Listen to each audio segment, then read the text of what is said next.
역대 최악의 경북 산불로 인한 사망자가 2명 더 늘었습니다. 경북 산불은 밤사이 안동과 의성 지역에서 뒷불이부터 진화가 오늘 오전 일단락됐습니다. 네, 관련 내용은 염건웅 유원대 경찰 소방 행정학 교수와 함께 나눠보겠습니다. 어서 오십시오. 어서 오십시오.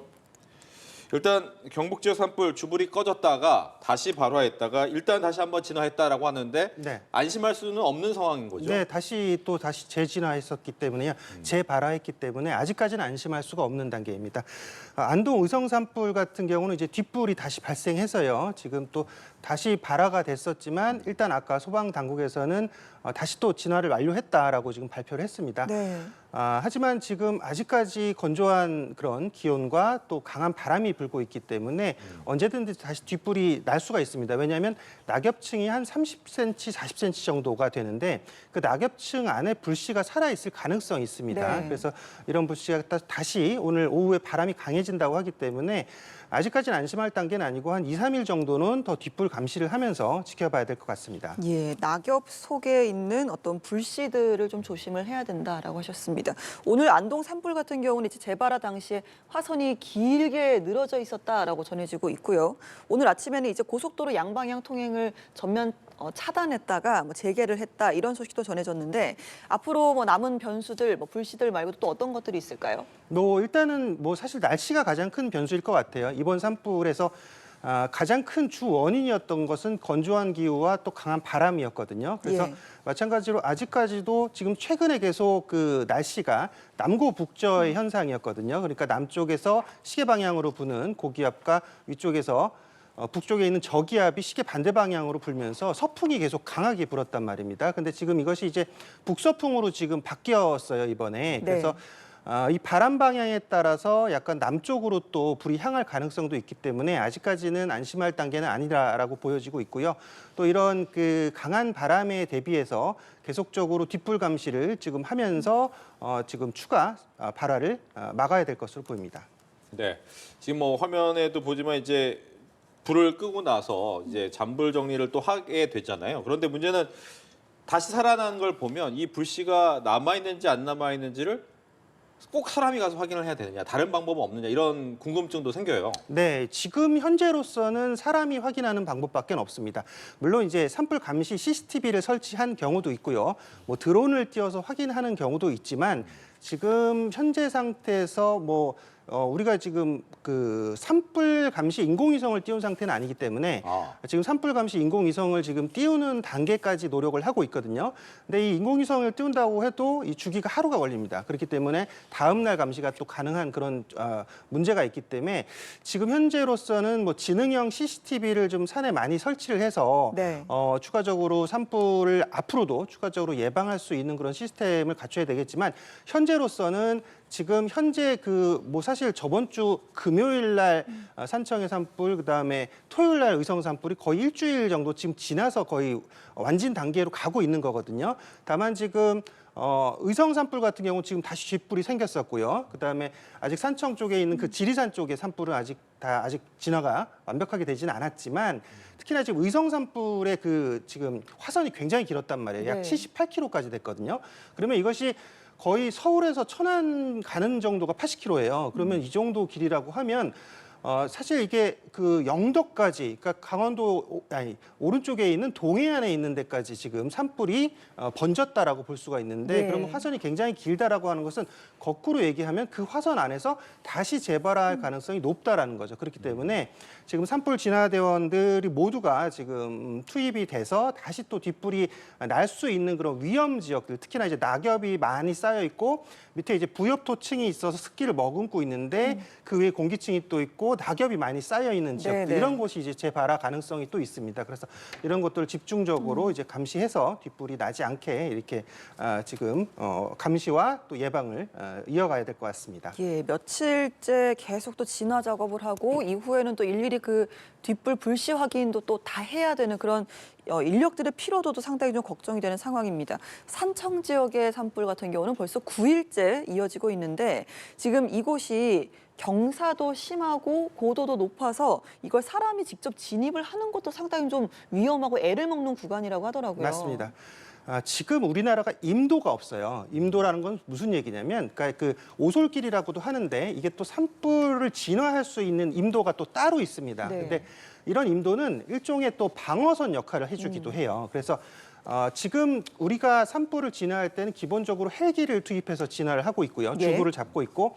나머지 또 지상에서 화선이 번지는 것들을 막아주고 또 나머지 잔불들을 정리해 주는 것은 지상 대원들이 하는 역할이거든요.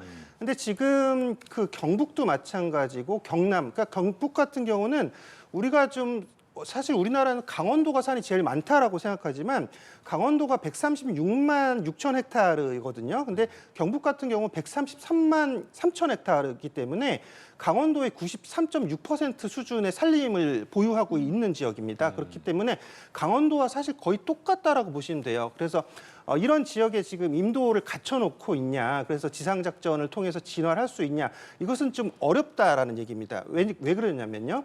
지금 일본 같은 경우에 그 임도보다 우리가 6분의 1 수준에 그치고 있어요. 임도 자체가. 그리고 오스트리아나 뭐 이런 나라들, 유럽의 지역국 국가들보다도 임도 수준이 굉장히 한참 떨어지고 있는데 사실 뭐 임도를 갖추지 못한 이유 중에 하나는 뭐 환경적인 측면에서 이제 반대하는 부분도 있거든요. 다만 지금 우리 이제 산불은 뭐 대형화되고 연중화되고 또 이제 거의 뭐 사실 뭐 그 극단적인 재난의 현상을 보이고 있기 때문에 이제 산불에 대한 패러다임을 바꿔야 된다. 그렇게 따지면 지금 임도를 더 많이 지금 갖춰서 지상작전에서 투입을 해서 임도에서 이제 끌 수 있는 방안. 왜냐하면 지금 벤츠에서 만든 다목적 그 특수 산불 진화 차량이라는 게 있어요. 네. 이게 지금 3,500리터의 그런 용량을 갖고서 진화를 할 수 있는 그런 차량인데 그렇다면 이런 차량이 지금 진입해서 진화를 할 수 있냐? 없다라는 거예요, 현재. 그러면 임도를 많이 갖춰놔야 지상에서도 진화할 수 있는데 왜 그러냐면 이번에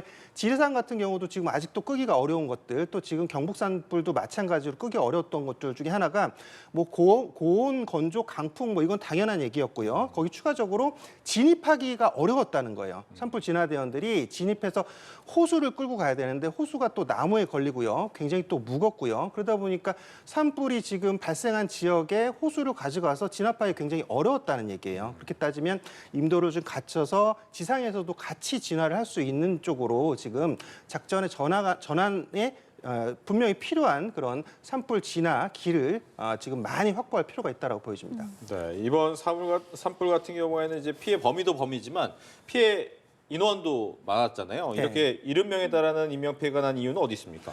사망자만 29명 나오셨죠. 지금 뭐 70명 정도의 사상자가 발생했는데 지금 아마 역대 산불 중에서 인명피해는 가장 큰 것 같아요. 실제로 피해 면적도 4만 8천 헥타르 정도거든요. 그러면 서울 면적으로 따졌을 때 서울 면적이 한 6만 헥타르 넘으니까요. 그러면 서울 면적이 80% 정도가 지금 탔다라고 보시면 되고요.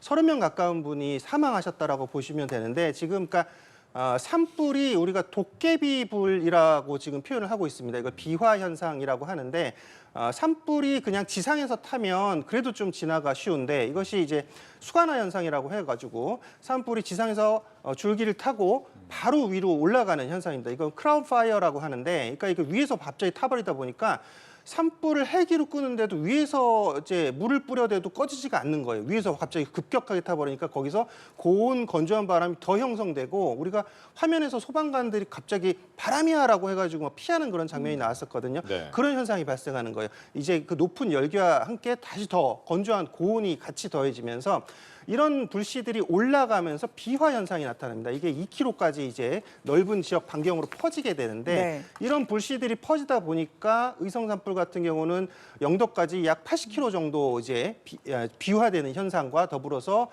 지금 화선이 넓어졌던 그런 현상들이 발생하다 보니까 지금 사실 그 소방 당국에서도 영덕 직전까지 가겠지, 영덕을 넘어갈 것이다라고 처음에 예상을 못했었어요. 그러다 보니까 이번 산불에서는 지금 있었던 2000년, 2022년 산불과 좀 다른 양상이 보인다는 거죠.